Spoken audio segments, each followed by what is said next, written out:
What's up everybody, this is 13 with Superior Mobile by 13, and today we're going to go over this latest headlight build that I did for this 2017 Toyota Tacoma, and it is the full package. I am extremely proud of it. I think it looks gorgeous. The first and most important part, the part I'm most proud of, is of course the paint job, because that is, as I like to say, one of one. What I did was I color matched the interior reflector bowls and everything that's back there, as well as the amber reflector on the side and the trim that goes around that amber reflector, all to the body color, which is 4V6. It's a pretty bland looking beige color on its own until you slap the clear coat on it and then give it a good black contrast, and then it really pops. And I just absolutely love the way that it's kind of tucked and hidden back there. And I did the grille, which is normally clear, I did that in black, and then I did a wonderful masking job you can see along right there where I made a cut line, and the same deal there as I masked all that off and I did a wonderful cut line.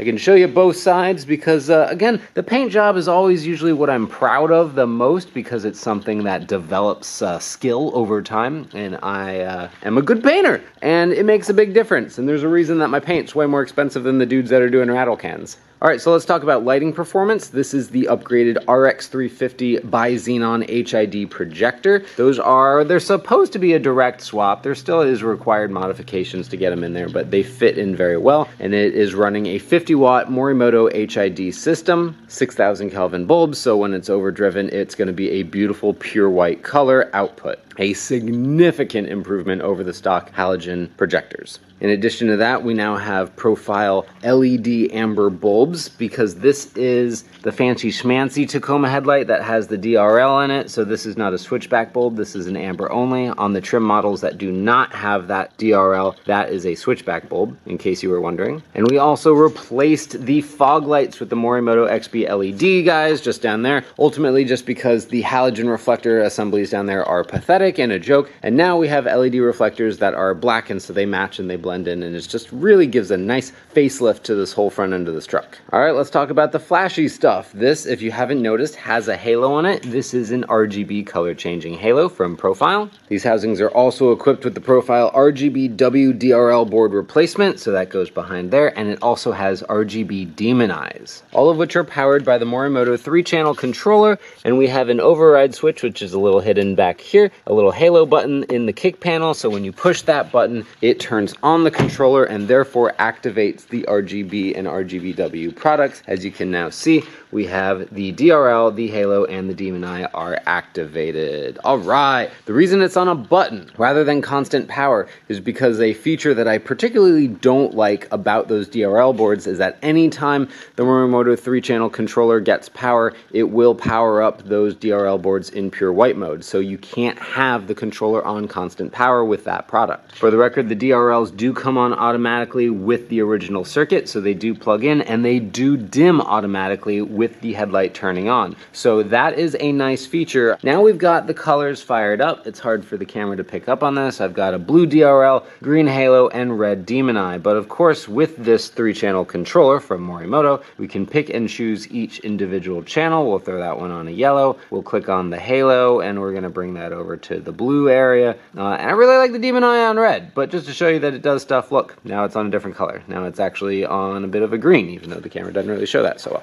So there you go. We've got the 3 channels of control, and like I said, they're on a button, so we can do them anytime in Parking Lot Pimp and have a lot of fun with that. And they, of course, can also turn off by remote, turn on by remote. Cool, it's got memory. We like that. Now I'll push the button and turn them off. Confirmed, they're off. As long as the headlight stalk remains in that DRL position, when we start the car, the DRLs will come on. The vehicle is now running, and as you can see, the DRLs are on white mode as intended, just like normal. A fun added feature of these is that they have the switchback functionality, so as long as the engine is running, which is going to be the only time you're going to be using the turn signal, you're going to have an added blinker right there and the original LED blinker right there, which is super cool. For the record, if we turn on the controller by pushing the button, now the halo and Demon Eyes are activated, which means that since that halo has power, the halo becomes a turn signal as well. The Demon Eye, of course, is not a blinking feature.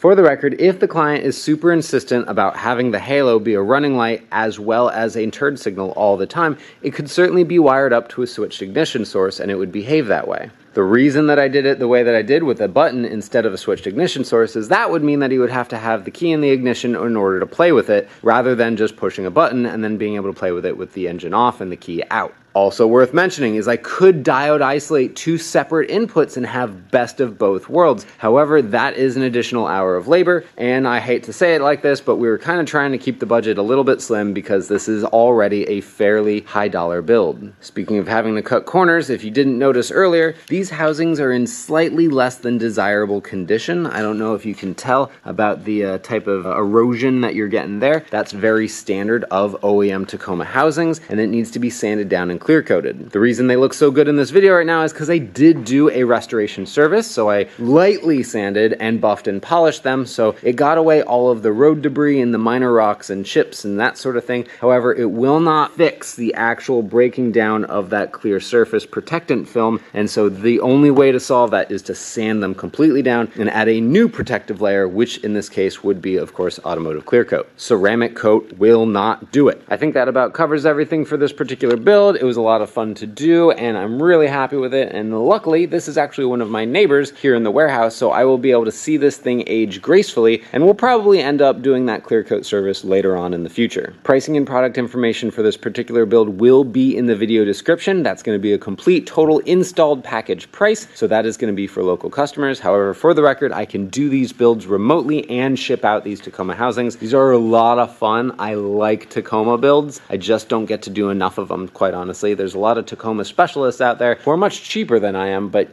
you know, you get what you pay for. So thank you so much for watching, guys. I greatly appreciate it. This is 13 with Superior Mobile by 13. Have yourselves a wonderful day, and I will talk to you on the next video. Thanks. See ya.